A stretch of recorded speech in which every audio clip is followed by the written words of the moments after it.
ঘুমিয়ে আছে শিশুর পিতা সব শিশুরই অন্তরে, কিন্তু যে শিশুটি তার পিতাকেই চেনে না তার অন্তরে ঘুমিয়ে থাকেন কে?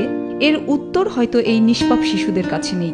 তবু আর 10টি শিশুর মতোই তাদের জীবনে ভোর হয়, আসে দিন, কেটে যায় রাত। কিভাবে কাটে? আহসানিয়া মিশন শিশুনগরীতে শিশুদের ঘুম ভাঙে খুব ভোরেই। শুরু হয় সকালের নাস্তা এবং স্কুলে যাওয়ার প্রস্তুতি।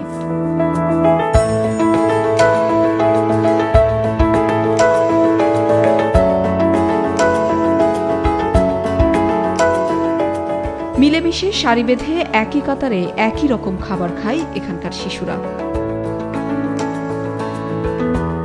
জন্মের পর পরিবার কিংবা সমাজ হয়তো বৈরী হয়ে উঠেছিল এইসব শিশুদের প্রতি, তবু লাল সবুজের পতাকার প্রতি একটুখানি ভালোবাসারও কমতি নেই এই শিশুদের।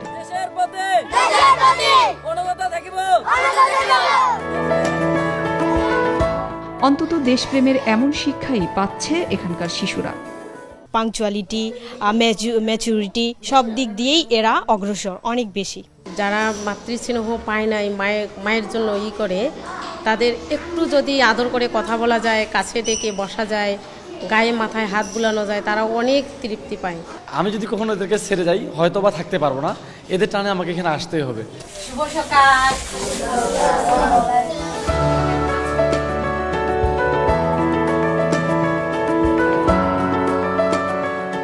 প্রাতিষ্ঠানিক শিক্ষায়ও এগিয়ে শিশুনগরীর শিশুরা। বস্তি কিংবা রেল স্টেশনের বৈরী জীবন ছেড়ে আজ তারা স্বপ্ন দেখছে মানুষের মতো মানুষ হওয়ার। আমি শিক্ষকদের খুব ভালোবাসি, আমি শিক্ষকদের খুব কথা শুনতে চাই। আমি ভবিষ্যতে স্কাউটের পাইলট হতে চাই। শিশুদের আমি পিটি করাই বা এই আমাদের ক্লাসের ওদের পড়াই। এই জায়গায় আসার আগে আমি রাস্তায় ছিলাম, রেল স্টেশনে, সেখানে আমি পড়ালেখার সুযোগ পেতাম না, রাস্তায় ঘুমাইতাম, পুলিশ মারতো। আমি ভবিষ্যতে ডাক্তার হতে চাই। স্বপ্নের ক্যানভাসে ছবি আঁকে এখানকার শিশুরা। আছে এমন আরও নানা প্রতিভা। জন্মের পর কোনো না কোনো কারণে মাতৃকুল বা আপনজন হারিয়ে যে শিশুটি দাঁড়ে দাঁড়ে ঘুরেছে, আজ তার জায়গা হয়েছে এই শিশুনগরীতে।